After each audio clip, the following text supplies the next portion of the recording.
As one we walk this earth together. As one we sing to her our song. As one we love her. As one we heal her.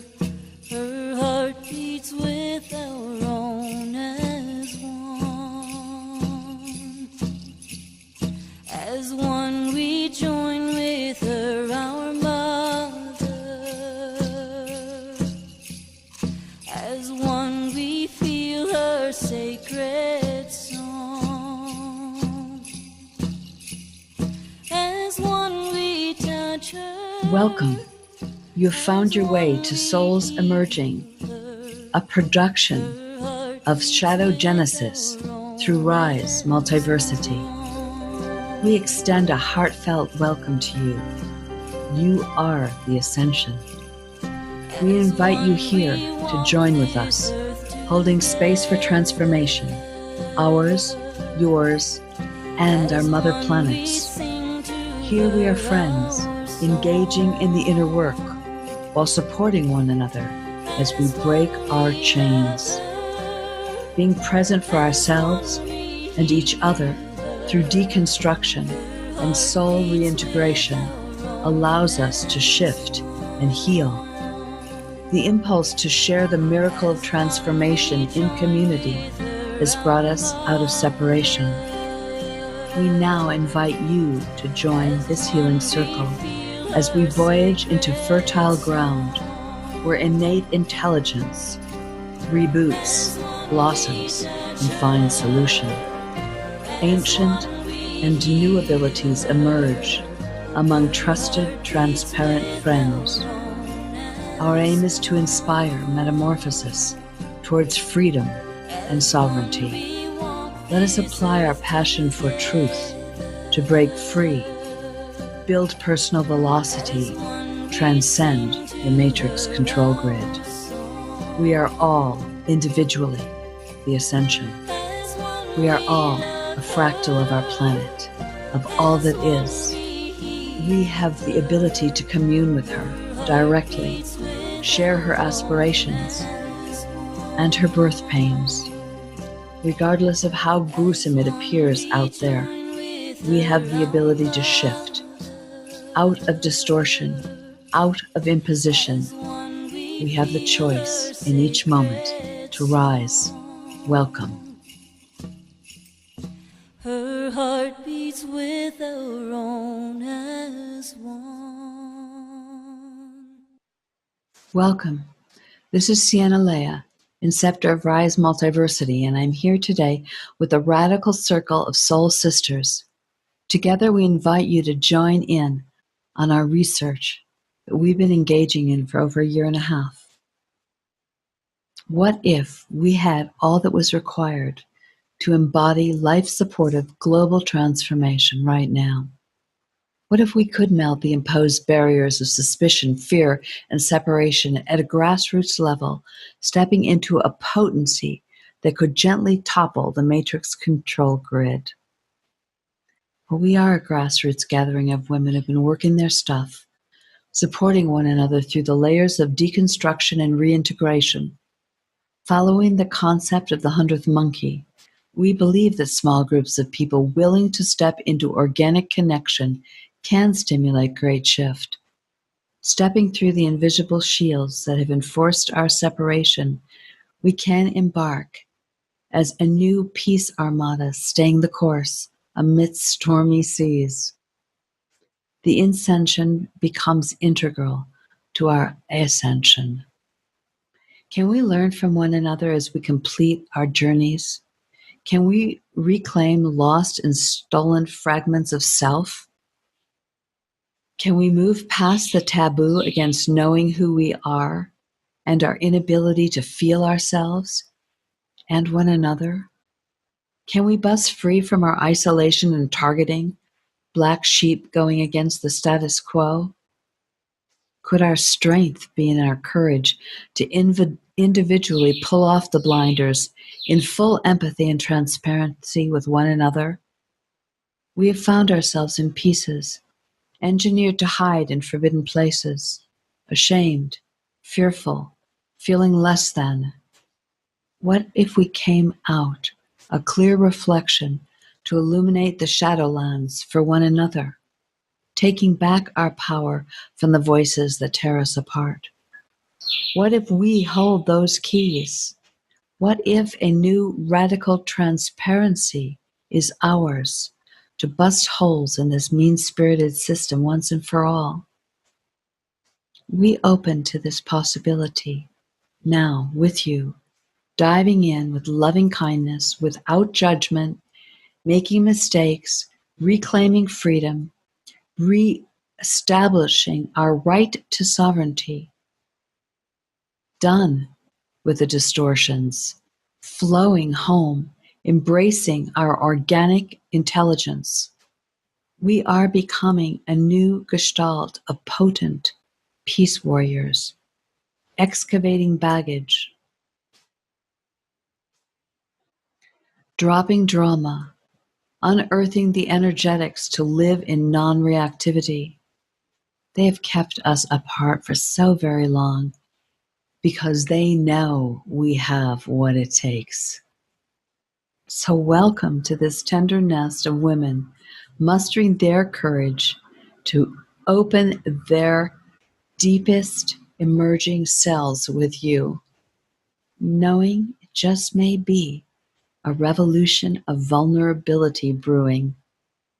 What will it take to birth a high vibrational fun field where our love softens the blows and builds the fortitude to rise together?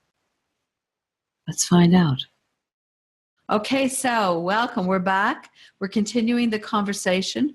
We're talking about a lot of things, but we're really modeling the natural woman, the non-distorted feminine, the save for what's going on. And we also, to recap, we're talking about sovereign, embodying our sovereign selves as the fix, as the stepping into the answer, even in the face of shootings and false flags and what's happened in Orlando and with 100 people, or it didn't happen. It doesn't matter. The assault on us from every way. So how do we embody our humanness in the face of everything getting thrown at us? So, and the point we're in the conversation now is looking at the values. It was Els that brought up the values coming online. So maybe we want to pick it back up with you, Els, in that. Can you give us some of these values that would help us stay in the energetic of our hearts? Sure, I'd love to do that. What arises for me is, first of all, that the sense of self-love. How do I love myself? How much have I given in that old paradigm of the martyr, give to others first, and not fully taking care of myself, not valued myself enough to be worthy of the attention that I would give somebody else. It's not a matter of saying, oh, I'm so worthy, I need to be weighted upon, hand and foot, that sort of thing. It's just even the modest amount of attention and value I would assign to another, or the amount of contribution that I would give to another, to my family, to friends, anybody that I love. Am I doing that for myself? Am I caring for myself to the extent that I'm caring for others? At least that much. And I don't know a lot of women who can say, yes, I am. And that simply means the fundamentals. Am I eating well? Am I eating that's going to fuel my body to do the things that I want to do? Am I resting? Am I doing anything that's meaningful in my movement to honor my body. What is it that my body needs to feel its best? This is my companion vessel. How well have I treated it? Or have I taken it for granted? Have I valued just this vessel as my lifelong companion? Those are the questions that I think are helpful in looking at where we can regain value in the feminine. Well, yeah, this is huge because the feminine archetype has been martyr, self-sacrifice, and there's one other, I keep forgetting what that is. And it is, and also the planet. And the planet. And we know that this is old paradigm. This is not sustainable. And we know that as the fractal, as we're doing this work for ourselves, this is tied inextricably to the planet. This is work that we're here to do. We came at this time to reclaim this aspect individually and collectively as fractals, as family. We could all be fractals of one originating self. What if, we don't have these absolutes, but we know that we're here at this time, and this is work that whatever is coming up for healing, whatever's coming up for resolution, affects the planet, affects the timeline, affects the organic integrity. Well, isn't martyrdom a kind of self-suicide? I mean, think about it. This martyrdom really is a self-suicide. What better way? Programming a race of people that do themselves in, and they say, I don't need my soul force. Here, take it. We're all suiciding ourselves in this martyr role. That's brilliant. It's slow bleeding. Oh, yes, it is. Well, you should know. This pattern is really deep, and it is at the key of the change. And there's a lot to this because I know that it's this feeling of, I think the biggest martyrs, I mean, I know there's a drama and then you get attention and you do the negative ego stuff, but I know some really beautiful souls that are still in this martyr archetype. They care so much that they just want to give everything. But it's that balance thing again, isn't it? But suiciding yourself, is that really a balance? Sometimes you have to make really hard decisions here, though, sisters. If you get really embroiled in a situation and there's somebody who you really love and you realize that you have to leave that situation, that's hard. That if you know that could impact that person's life, but you're suiciding yourself to the point where you can't do it anymore. I mean, there's some tough choices in breaking this martyr archetype. I'm not saying, therefore, we shouldn't do it. I'm just saying. Done it. Been there, done that. Well, can you share some of that with us and maybe this isn't the moment. I'm just saying. Well, I think that women are frequently asked to do that. We're frequently in situations of choosing health or unhealth, and it's hard when you're trying to keep a family together. My own situation involves alcoholism and the absolute refusal of my beloved to address that.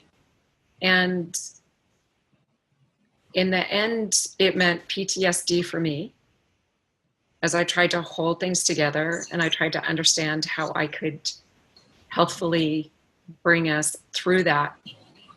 And in the end, the the words that I used were, I love you, but I cannot live with you any longer. And I couldn't. It was the tipping point of unhealth. I mean, detrimental. And it took some time to come back from that. I should have gone sooner, but other extenuating circumstances, I chose to stay longer. I didn't want my son. I felt that my child was protected more for longer before I made a choice. So I sacrificed my well-being in order to protect him. And I would do it again. Did it injure your son when you left? Certainly there's always emotional damage when a family splits. And we've worked through that very conscientiously. Wow. Somebody else have a, do you feel complete with that for the moment? Oh yeah. Yes, I do. Yeah. I had a thought. Go ahead, Cynthia. Yeah, I was thinking about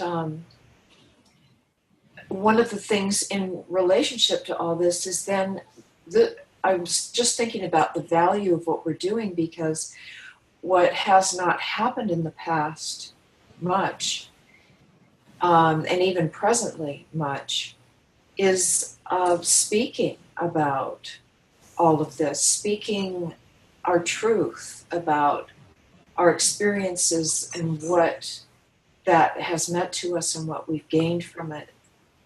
And how empowering that is for another woman, or even a man who is trying to understand his feminine side. And I know that the feeling of value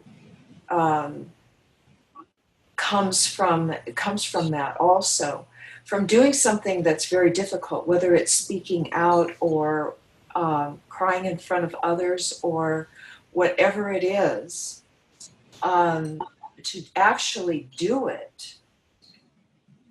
It gives a great sense of value and self-love and self-confidence, and another step on the way to being able to love more and to share with others.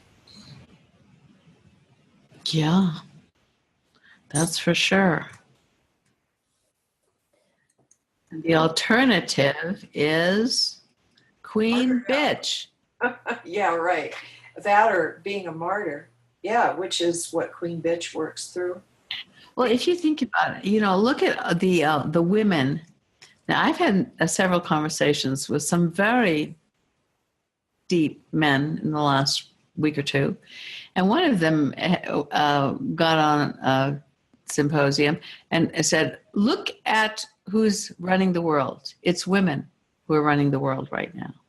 And he pointed out the head of the IMF, and I'm not, he pointed out Merkel, he pointed out, there are a lot of them, and I'm sorry, I can't reiterate all of them. And they're all, and now we're about to have Hillary Clinton possibly as president of the United States.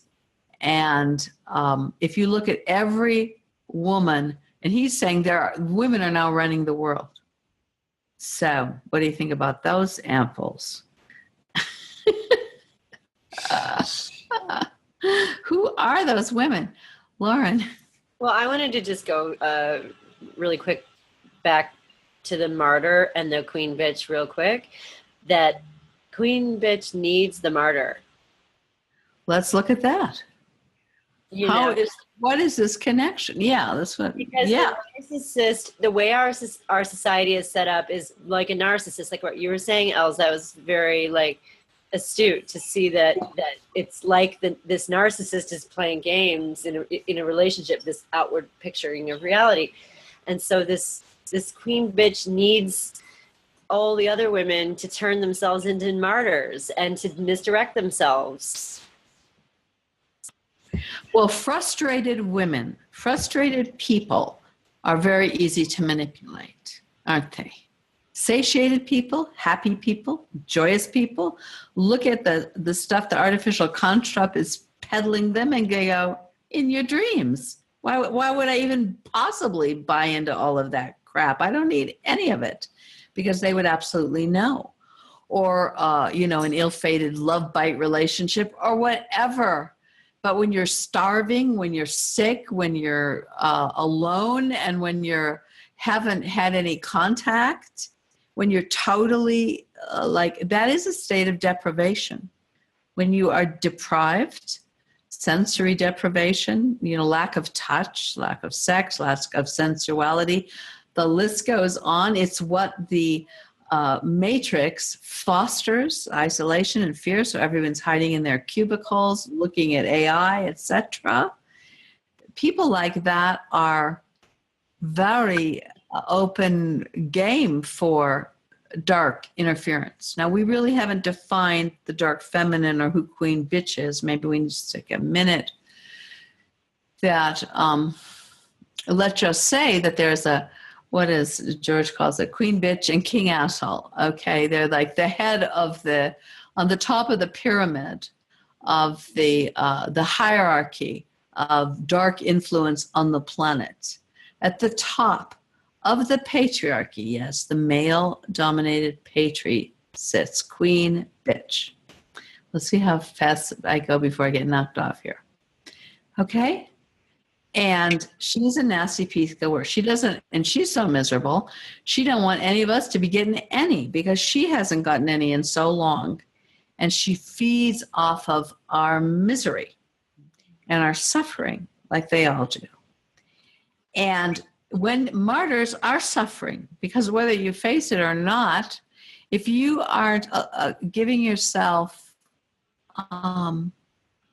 it's not self-indulgence. If you're not living a life where any of your needs are ever getting met, whatever you see those needs are, even if they're for community, even if they're for a better, more sustainable world, even if it's for free energy. I mean, there are many, many levels of needs that we have. If none of your needs are getting met, if you're full of bitterness, anger, and resentment, you're a frequency match for queen bitch, okay? Or if you're terrified, if you've been abused, tortured, raped, if you've had to keep your soul so far out of your body to protect yourself, if you've just darned behaviors where you have to go after men for certain reasons, whatever. We become the feminine because it can cast such deep spells, because we're in touch with the psychic emotional energy as guardians of the human, as the Stargate of the birthplace of the human race. We are potent witches for good or evil. And we get recruited into the queen bitch dark witch camp unconsciously, totally through our woundedness and through, okay, let's just bring the conversation to the martyr archetype. So we're going to look at this. We're going to look at this from a lot of different angles, because it is my experience and some of our experiences that this dark feminine is very politically incorrect to talk about and is super hiding in the collective shadow and super potent, taking down some of our best potent new paradigm catalyst men right at the moment, taking down a lot of this birth into our sovereign freedom, the energetic, the beauty, the sensitivity, the life force, the juiciness of the emerging of all of it. The dark is systematically on a hunt to take all that down, to shut all that down, because it's her threat to her domination on the planet. She's gotten away with it for a long time. And I think if we're looking at the martyr archetype, we're doing a history lesson here today. We're looking at what has been, because the martyr archetype is the Christ on the cross. So we're talking at least 2,000 years when the martyr archetype, it was the proper way to be spiritual on this planet, right? And then the mother of the earth, she got a seriously bad rap. I mean, it is the martyr. It's the woman that gives it all and ends up with what? Nothing. And it's supposed to just keep doing it. You see in the third world, you see, with these men with the macho guys, and they have lovers and they beat their wives, and these women are just take it, and give. And some part of them feels good about themselves because they feel they're following the church and what they've been told is being a good woman. I mean, how many billions of women are following this role model? And not to mention men. There are plenty of men that just slug it out being family providers and trying to, because what? At the core, we want to feel good about ourselves.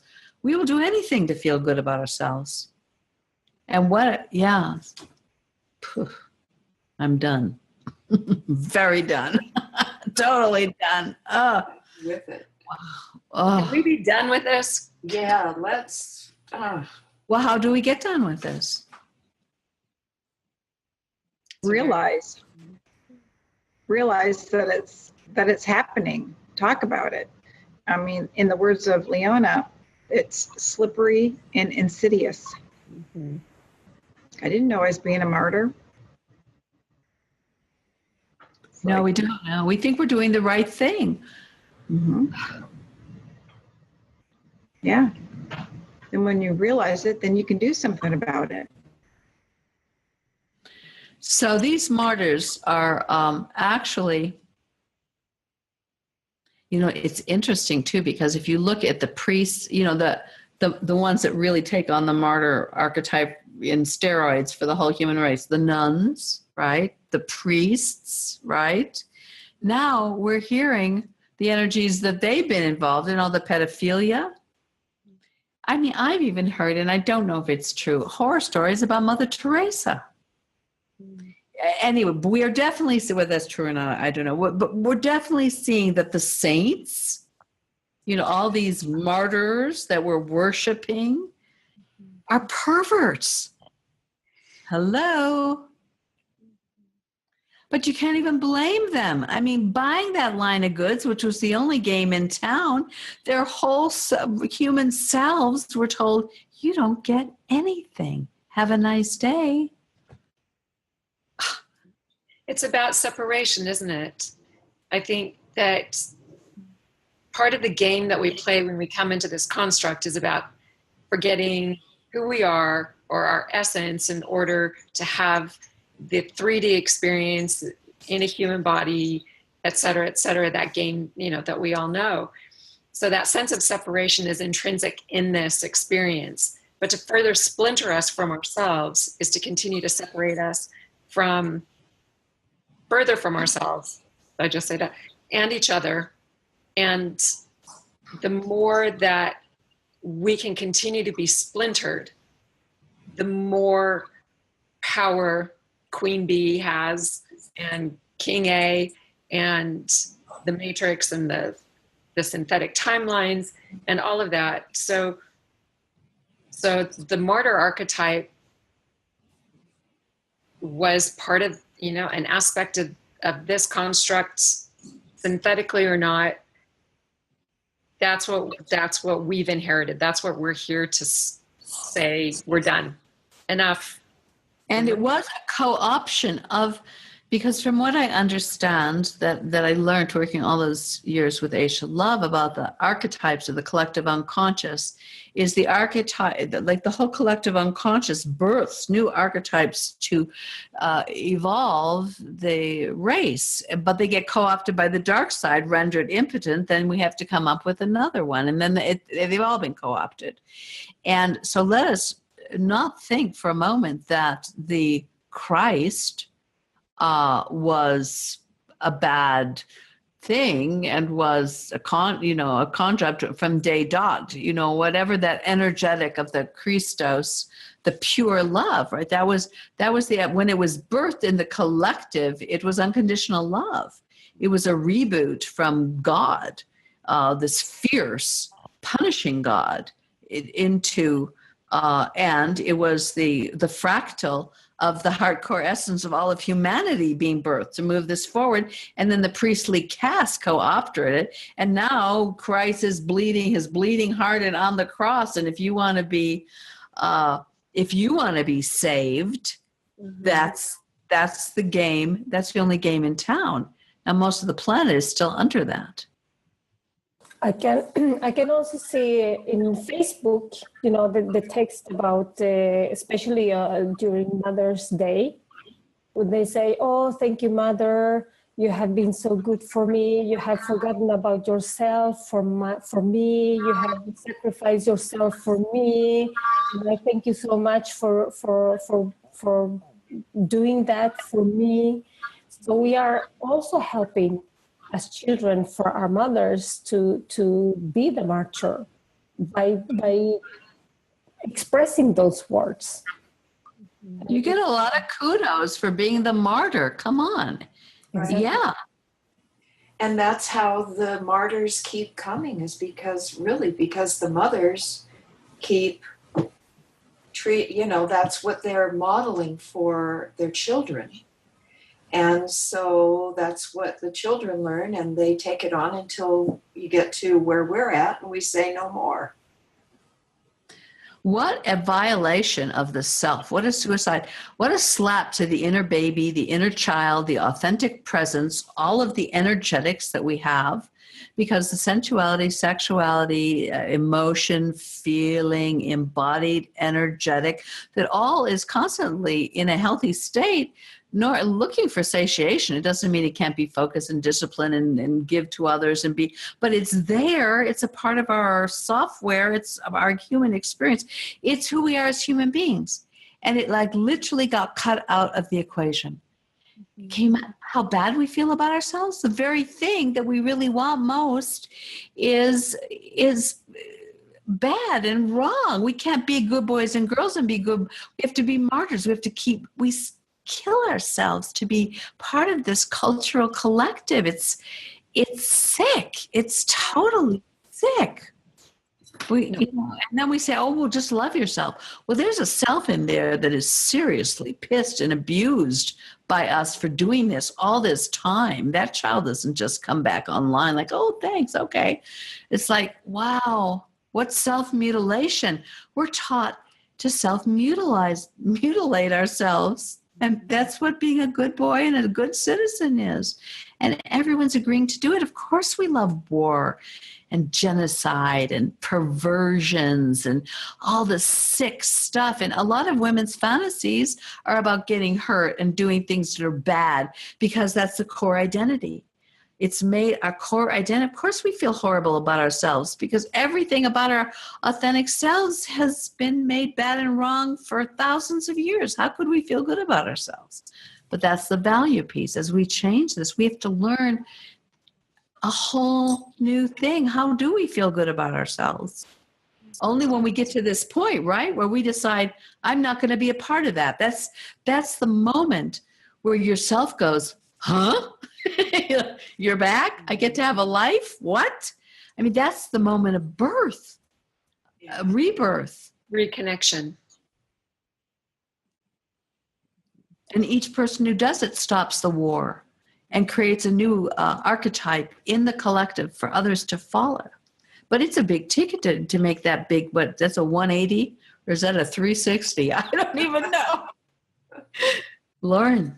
I mean, maybe to get through my martyrdom, I started to go micro and into my cells, and I started to make metaphors of if I was a blood cell trying to do the job of the liver cell and martyring for the liver, I would be doing a horrible job being a blood cell, right? And I mean, it just wouldn't work if I was like, oh no, all of a sudden you're like, what's wrong? You're like blood cells, and like other blood cell goes, I'm so worried about the liver, I can't do anything. And it's just like, I mean, really? You can't worry about liver right now. You have to keep going and be a blood cell. It could be a really good one, okay? So right? So what I was just thinking when you were talking is that cancer is when the cells martyr themselves. I'm going to do more.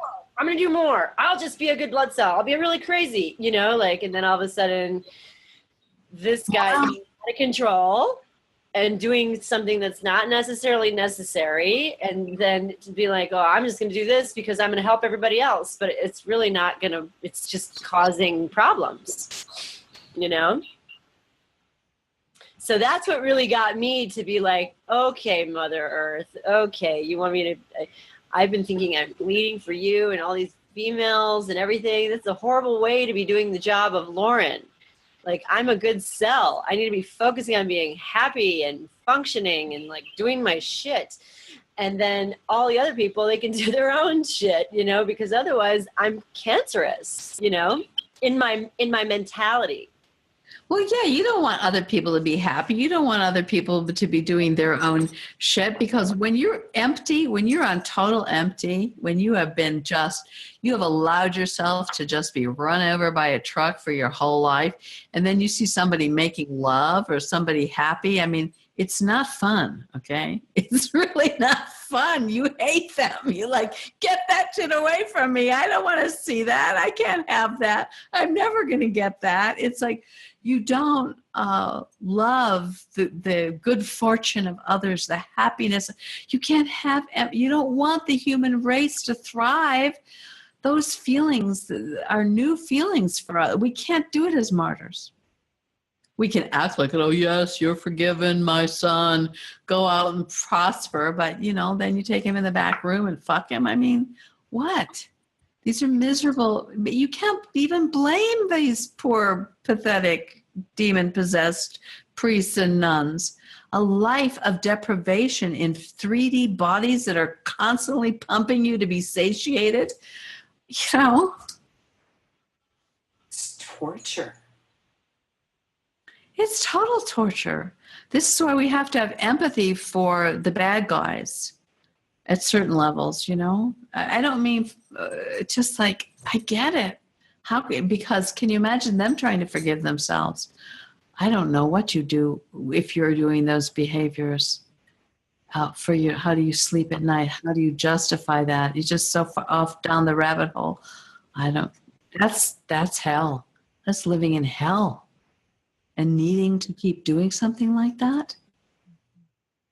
But these are the symptoms of a sick society. They are a problem. And then we arrest them, we put them in jail. Well, and we make them the evil one, when it is it's a sickness that permeates the culture we're in agreement to perpetuate. And until we're in agreement, we should all just go in jail if we're going to do that system, because we're all part of what's making this happen, isn't it? So deciding you're not a martyr is really an act for all mankind, isn't it? To end this sickness, to say at least the piece of energy that is me isn't playing in that anymore. I'm not giving my energy to that anymore. I think that's all that any human being can do. I see also another aspect of Queen Bee. Like, for example, you girls, I'm calling her bitch, okay? You can call her B. All right? Okay. She might be that she plays on your ego. She tells you just you're the best, and your ego just blows up, and then you feel that, oh yeah, I'm best, I'm the prettiest, the best ever. And when she got you on her claws, when she knows that, oh yeah, I have boosted her ego as much as I can, then she gets you, and then she can do whatever she wants with you. And then you're hooked up, and then because you are already dependent on her, because you need that boost of your ego all the time. So you're dependent on her, and she is doing whatever she wants with you, and you just accept it. And that's another way of being a martyr as well, because you just accept whatever she's doing with you, because you need that ego boost. My mother From made. the very beginning. Yes. From the very beginning. You're killing us. You did this to us. I gave up my life for you. You know, Oh, yeah. your husband, my husband is killing himself to make a living for you. I mean, these martyrs can be nasty pieces of work. Exactly. Lauren, very good point, Sonia. Isn't the martyr of what you're saying, Sonia? Isn't the martyr fairy tale that mirror, mirror on the wall, who's the fairest of them all? You are. Oh, of course I am. And then one day she plays a game like, no, not anymore. It's that girl over there, and then you're enrolled in a war, and you line up, and you're like, now I'm like, to get my mirror back, I'm just gonna have to just give this girl poisonous apples or whatever to get her out of the picture, so my mirror will tell me again that I'm the best. Yeah. It all starts with the woundedness of not feeling enough or some version of that. And then the comparison, the constant comparison, and comparison with others or anything leads to competition. Mm-hmm. And so this woundedness that can allow Queen Bitch to work through and exploit that is, at the bottom of the heap, and what needs to be gotten to.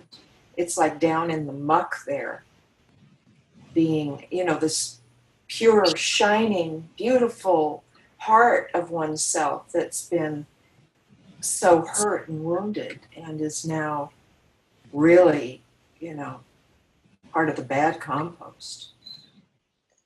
Well, it's such a horrible feeling. Excuse me, I want to get to you immediately. It's such a horrible feeling. To feel bad about yourself is like a sickness. It's like having an ulcer that's just bleeding and horrible pain, and you just want to get rid of it. That feeling bad about yourself is a huge, huge thing. And that's where we do get trapped, because she says, you can feel better if you're the prettiest, but only if you're the prettiest. If you're the best, you can feel better. And this is, so then they get us fighting each other. It's screwed up. Else? I just wanted to say that I had a similar thought as Cynthia. I concur that, and also, with Sonia, well, with everyone, that it comes down to competition. It's the element of where the planet went from a collaborative society to a competitive one, where George Kavasilis has said, everybody's in competition. We're a consumeristic planet, and it's that has driven that division deep into the psyche of both the masculine and the feminine, so that we're constantly competing for perceived resources, that there's a perception of limitation, there's a perception of scarcity, so that we're driven to that level of competition. There can only be one best, as you guys were saying. There's only one prettiest, there's only one beauty queen, there's only one quarterback, or, superstar guy. And we all are second to last after that. And it's a fallacy. I mean, who runs the fashion industry? And in politics, are we listening to women who are unifying us, or are we listening to women who are dividing us? Are we listening to women who are emasculating men? I don't like that. I don't like the competitiveness that women as men, so many women have felt in the feminist movement that the avenue to greater power was as being a man in a skirt. And that's not a woman. I don't like the female leaders. I do not like Hillary Clinton. She is frightening. She is evil. I will not apologize for saying that. She is the epitome of Queen Bitch. She is divisive. She is not a unifier. She is emasculating.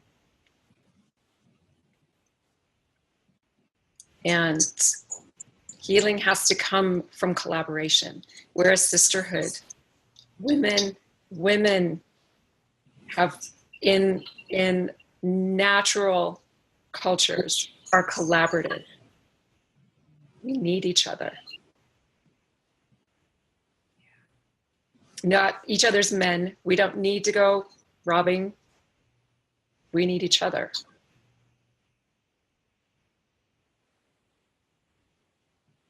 And the main thing the programming has been is what you need is a man, girl. And there's a lot of competition out there. So get busy. And you better keep your eye on the goal because you only have a certain amount of time and you lose it and you don't get you any. And I mean, that sense of that is so deep in the collective imagination. You know, I mean, I travel around in the Latino worlds, you know, and the taxi driver or the clean anybody, and he was like, "You're alone," and I always go, "Yes." and they go, "Oh, you poor thing! Oh, where's your family? Where's your husband?" Like, oh, you know, I mean, this is around the world. A woman without a man is a broken person, is a loser, is a failure, and is a walking tragedy. Right. And it's interesting. And it's interesting how it's all about ball games, you know, that's the big societal thing, whether it's soccer or football or, you know, it's all ball games. I never thought about that. Oh. I recently have been creating a group of ladies where we've been meeting for basketball games, but we've been having fun. And I'm like, what is my friend doing? She's like turning me into a ball. Like I'm watching basketball. I don't know what this is, but it's like we've been meeting with a group of women. It's so weird. But I feel the connection with the women. I mean, I don't care about the game. I'm just kind of like, okay, this is a bunch of like really good looking men dancing around with an orange ball. I don't know what else could be better. It's kind of good. I wish we had front row seats. but well, look, when we get together, what do we say? Hey, guys. I mean, I take offense at that, but everyone says that. Yeah, it's been a male game. But men and women are invested. It's been a patriarchal game, you know, with all those values in place. And there has not been structure for the feminine in thousands of years. Maybe, okay, sewing bees, I guess that would be one place where women, the red tent, where women got, you know, were thrown in there because they were dirty. But once the door was closed, they had a moment, you know. But every structure of our civilization is created in the control grid through the patriarchal model, which is to, it does not acknowledge as good and valuable any of the innate being of the human being, of the individual. It's all this martyr thing. You know, you sacrifice your being to be a global participant of your culture, to be looking good in the eyes of your culture. Otherwise, you're a reject and you're ostracized. You're a black sheep, right? If you know artists get to have some juice flowing, but look at the. I mean, can you imagine a woman that had sexuality? I don't mean perverse. I mean, and now, you know, being the president of a country or even in Congress, they all are neutered, right? They're wearing the suits. They have to match the frequency of the energy of men and of the mind matrix in order to play in that world. Otherwise, they look like, wait, we just elected a hooker to be a senator. We can't do that, you know, right? You can have a little sexuality if you're a housewife, even if you're a doctor, If you're a lawyer, well, you can't, but if you're holding high office, I don't know. Remember is anybody hot in high office? Remember in Italy, there was a prime minister, was she, that had formerly been an adult movie performer. Really? In Italy. Okay, Italy is probably Italy. I think Italy still, still allows women to be voluptuous and powerful. Yeah. I don't know if it's healthy. I don't know if there's any place on earth that the divine woman is healthy, but there are pockets where we're not, women have not been quite neutered in their entirety. But have they volunteered for that? I mean, the queen bit, we're talking, on the martyr topic. The question that keeps coming up in my mind is, where is the value of playing on team bitching? Oh, baby, that you get the rewards when you're on the dark side. You got, you kind of deal with the dark side, and there are bennies. Yeah, what are the bennies? First of all, you don't have to feel. You don't have to be vulnerable. Right. I had a thought once, years ago, I thought, why these people want to be president of the United States, and so I went into it and I thought, well, what would it, if I wanted to be president of the United States, what would that feel like? And so I went inside, I got into it, and all this stuff. And then it was like all about position and power. It was position and power. It's just, which is what I have been observing in the people, that were in that position. And it's, maybe there used to be senators. I know of one for sure. And there were some senators in the past that went with these altruistic feelings and, they were going to change things and all that. And then they either got out or they were assimilated into the. But let's stick with this. What is it? It's addiction to power. The addiction underneath all addictions is the addiction to the power of the domination over, the control over life, rather than incarnating and feeling the slings and arrows to become human and vulnerable. Lauren. Well, underneath the addiction to power is the need to be loved, the desire to be loved, the desire to be given attention and be given kudos. The only reason why you want the kudos is because you've never been given them. So I think that if you get it like Cynthia, you were saying, you check in. Like if I check in and I'm like, okay, what would it feel like to be the boss? Like people would love me. Yeah. Right. And so that's kind of like when you don't feel like you have any love or any acknowledgement, then you really vie for power. And it becomes this wound that keeps playing over and over. I have a friend in my friend circle that we all went to a party together, like a festival, and it was over Easter, and she said, let's have an Easter bonnet competition. And everybody was like, oh God, okay, the Easter bonnet competition. We had 3 teams, and she hired somebody to make this gigantic sombrero, played music, and like made fireworks, and then made trophies and ribbons for everyone else they said not champion, and made herself win in front of us all, and then and she said, would you like your ribbon? And it said not champion, and I was like, no, thank you though. And then she didn't have enough champion ones for her team, so she was whiting out the word not. And I walked up to her and I was like, oh, what are you doing? I'll have my ribbon now. Can we all win? I mean, I don't understand, but I was appalled at this situation. Like, I was just appalled. But what really, if I look into the situation, she's got this desire for power because she really wants this desire for love. Yeah, that could be very well like at the base underlying of Hillary Clinton, but I don't think Hillary Clinton gives a gnat's ass care about if anybody loves her. She's so far beyond that.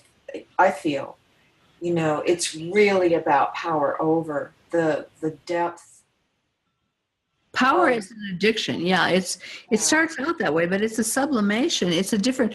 You enter that domain, and it's a huge fear of death. It's a desire at the end of the day to be immortal.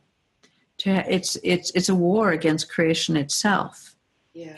It's to take it all so that you are not a cause with having a physical body that lives and dies and all this stuff. It's trying to be the master over life, and it's an obsession. But the power is, when I say it's addiction, it's like heroin, y'all. It's they get off on it. Now, the really dark power, when they're doing the satanic rituals and the bloodletting and the horrible things with the children, they're getting these huge energy rushes, and they're hosting for I believe other beings that are feeding off of that energy. But it numbs you. It's like a good coke high, in that it. Or a good heroin high. It numbs you and makes you feel great and just wonderful and just good, and just all in yourself. And it's just like, yeah. And then it kind of goes off and you need another fix. Yeah, and they have also made agreements with those higher entities. Yes. Yeah. Tell us a bit about that, Sonia. I'd like to hear. Because they make agreements in order for them to feel that power, because normally we human beings don't need that power. But when they make agreements with those entities, they feel it. They just want more and more and more, like psychopaths. They are psychopaths because they don't feel empathy for anyone else, and they just do those sacrifices without any more feelings that power that these entities are giving them, because the entities are the ones in power, not Hillary Clinton and those people. No, the ones that are hosting. Yeah. And those entities, when they enter your body, are like a drug. They're like a drug. When that relationship numbs you out. They're your daddy. They're your pimps. Because you are not you. When they are hosting you, they are trying to take over you. So they're trying to feed off, make you do things like making you, for example, fear. Do something that you fear, and then they feed off your fear. So they make you do things, and they try to take over you, take over your body, and take over your soul for the next coming life, and so on and so on and so on. That's exactly. They must love the martyr archetype. What? Yeah, and that's exactly what they are doing with those people in power, because they are making agreements with for the next cycle of life, and so on and so on and so on. Yeah. Charming. Els. I wanted to say that, on the to round out the picture, it appears that we've got King Asshole, in the form of Donald Trump. So we've really got, in this election cycle in the States, we've got the king and queen of the nasties right front and center. I mean, this isn't just one. This is a Roman circus. Oh my gosh, you're right. Yeah, it's totally in your face. It's brilliant, isn't it? And you have to choose between either one. What a crock of shit. Yes. Wow. Oh, yeah. No thanks. No, thank you. Can we be done? I know. Can we just be done? Can we just? I know. It's like a circus. It is a circus. It's a Roman circus. It's all over again. It is numb the people, bamboozle them, yeah, and then do what we want. And to bring it back down to the beginning discussion, which is now probably 3 shows behind us, is full circle, 3 parts, is our sovereign self. Who are you? Who are you? And how do you claim that? And how do you embody that? And is that the fix? How do you say goodbye to this martyr stuff? You know, I mean, it's got to be something fun, because by now we are all so tired and beat up and abused. I mean, we've all been through this. It's not like anybody is without a scar or a wound to heal. Mm-hmm. Nope.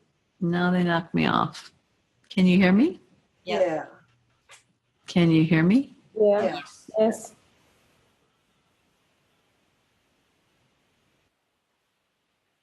Don't hear Not me now. She's gone. Hello? Now, Yeah. yeah. We can hear you. Okay, now I'm back. Okay. Yeah, well, that was. Oops.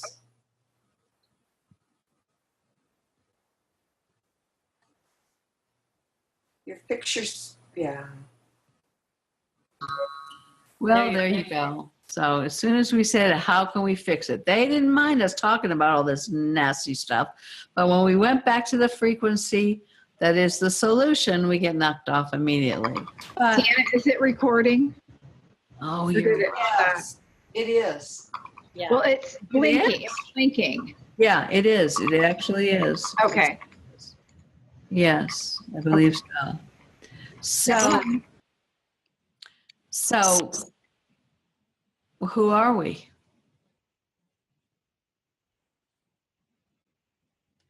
And how do we exit this? In ourselves.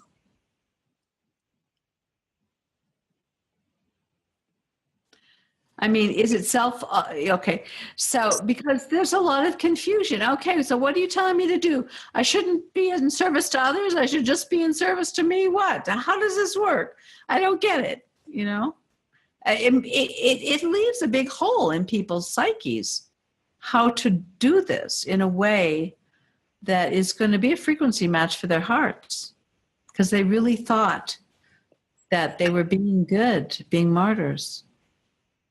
Okay, Lauren, Els, who wants to go? I don't know. It's Liz. Let's see. Els, you go. Okay. I like looking at languaging. You know that. You guys know that about me. I like shifting service into contribution. Service to me is a linear hierarchical format. It's not reciprocal. Contribution is. So if we shift our thought process, if we shift our perception on what it is to serve into what it is to contribute, then we're opening ourselves to a circular experience. Serve has its root words in the word serf.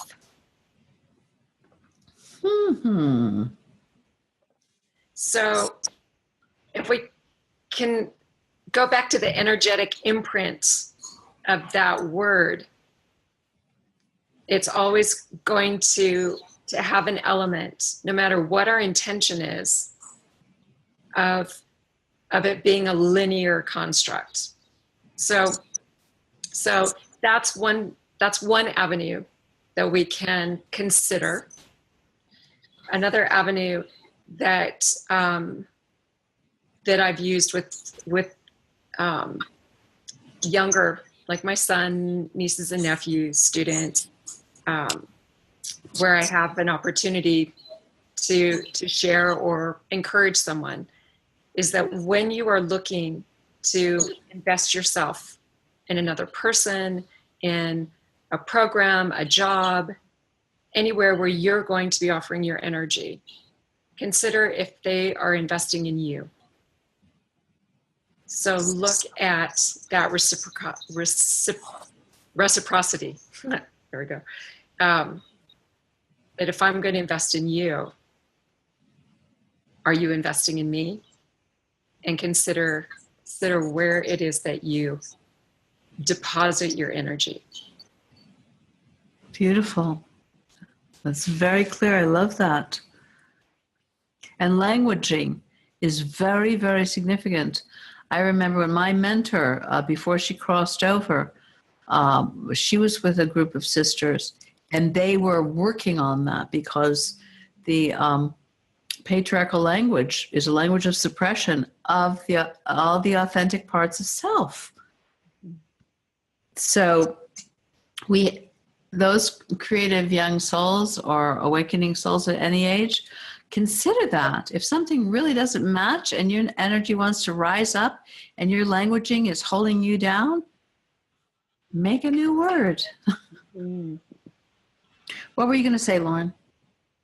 I was going to say, and maybe else the language expert can see how this sounds. But Sienna, you said, "Who are you?" What's the question? Who are you? And I thought of it, and I thought, well, I'm a sovereign emotional being with infinite creative potential. Right? I mean, meaning in the all, that's what we are, right? So in that, I mean, I don't know how else if I'm missing parts of it in that boiling down, That's beautiful. I think that was beautiful what you just said. Say that again. That was good. I'm a sovereign emotional being with infinite creative potential. But then I think the next part would be that I would, that gives forth from my heart core, something like that, like that would be the essence of like, who are we? We are that,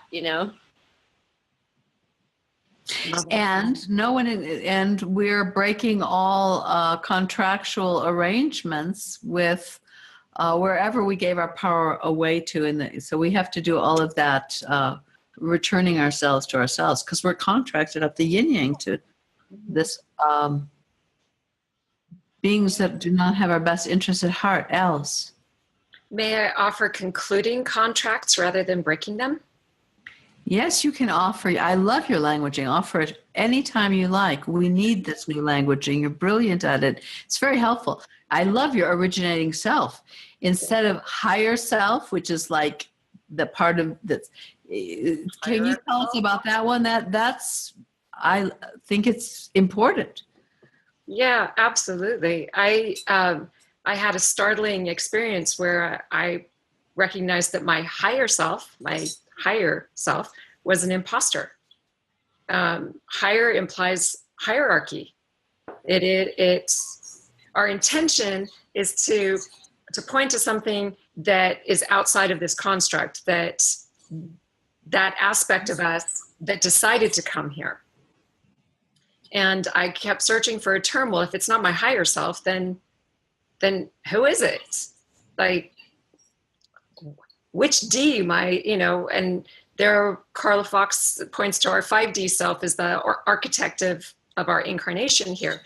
But for me, it was, I wanted to get to the essence, my essential self. I went through a whole bunch of options in languaging to find something that to me captured what it was that I was experiencing, the aspect of myself that I really wanted to connect with. And I landed on originating self, the aspect of me that originated into this universal construct and has fractalized down to this dimension.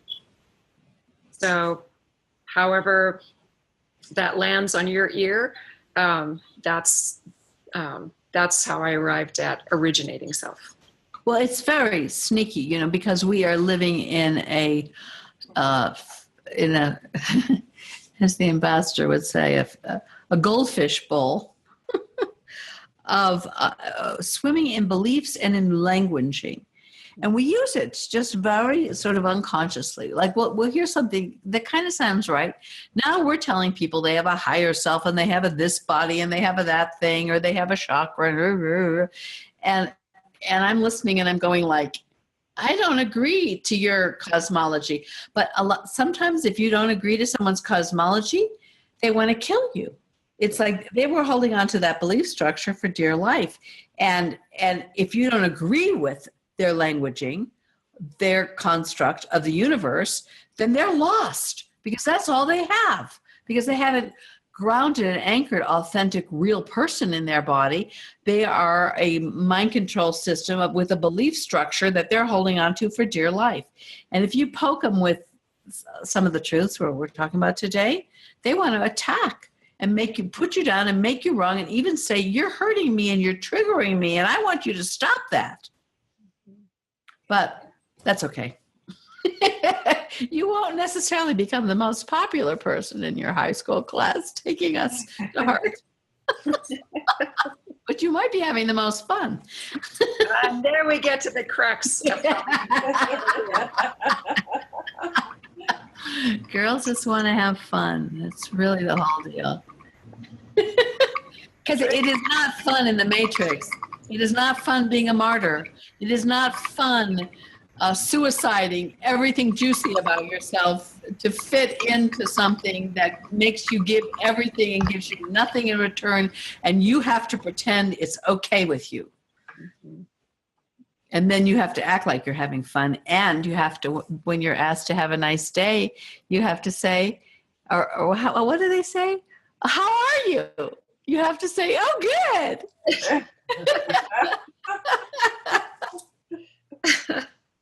It forces everyone delusion that this could possibly be even mildly good. It's like the indoctrination, the Matrix mantra. How are you? Oh, good. How are you? Oh, good. We're good. Anyway, we're coming to conclusion here. It's been a 3-hour marathon. And so, closing remarks. Who are you? You're not leaving this room till you tell us. And if you get the answer wrong, you're going to jail. Show me your ID. Who are you? Pull out your passport and I'll close the group. My God, I'm getting punchy. I'm not my passport. I'm not my paper trail. I'm not all the paper. And then the whole Matrix got all this paper to prove it exists and prove you exist. And if you can't give them your paper, it's like you don't exist. I saw a great movie with Richard Gere. It was called Homeless Guy or something. Go see it. It's on Netflix somewhere. And he plays so authentically a homeless guy who's a little bit tweaked from a lot of trauma, and he has no ID at all. So he can't get any public services because, you go there. Okay, well, who are you? I'm me. No. Who are you really? Where's your social security number? Where's your driver's license? I don't have any of that. Well, then you don't exist. You can go die and starve to death. That's a whole other discussion. Because there are people now standing up to going, I'm not any of that. And I'm working with a gentleman who's going to be launching his sovereignty warrior training on New Earth Nation. And I'm honored to be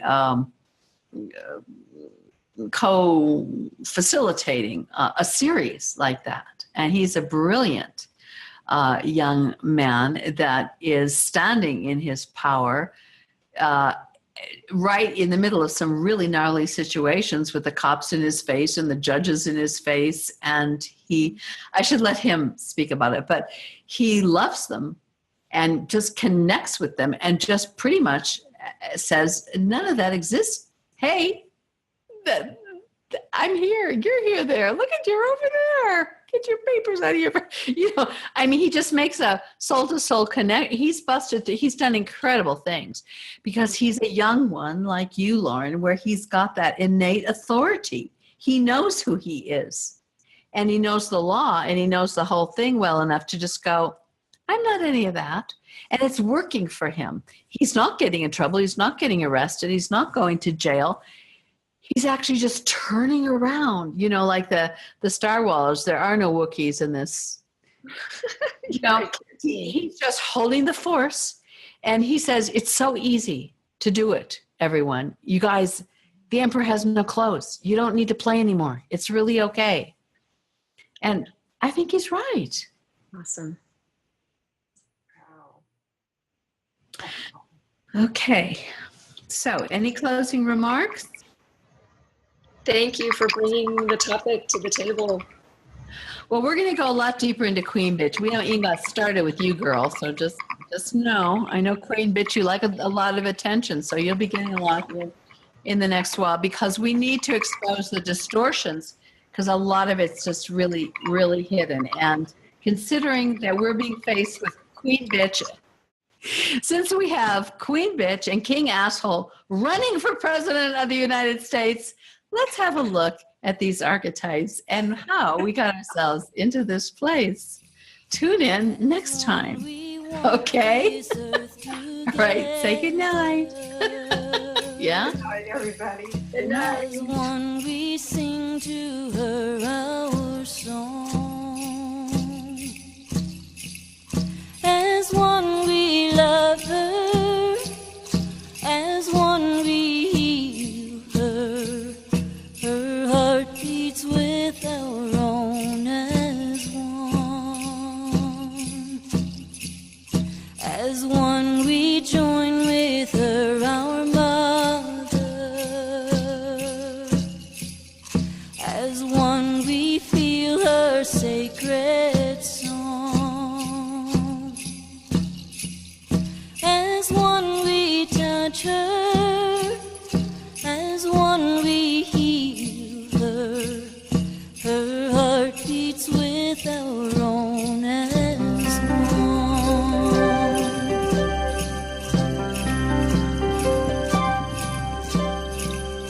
As one we walk this earth together.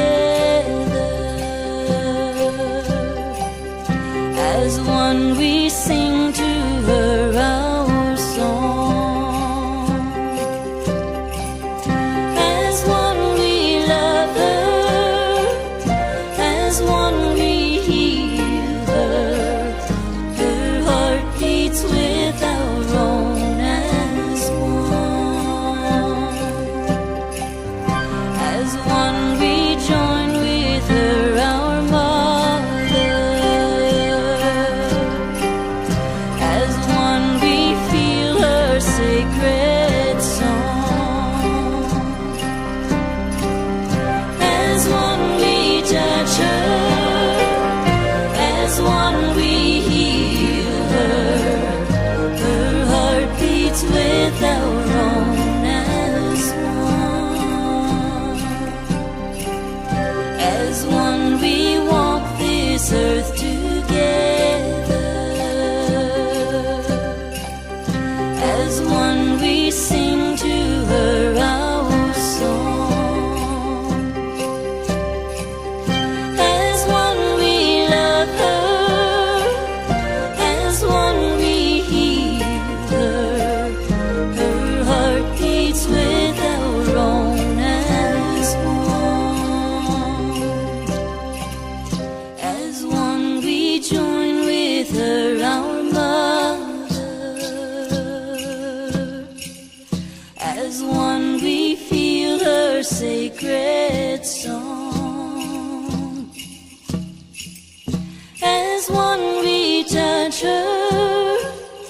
As one we heal her. Her heart beats with our own as one. Her heart beats with our own as one.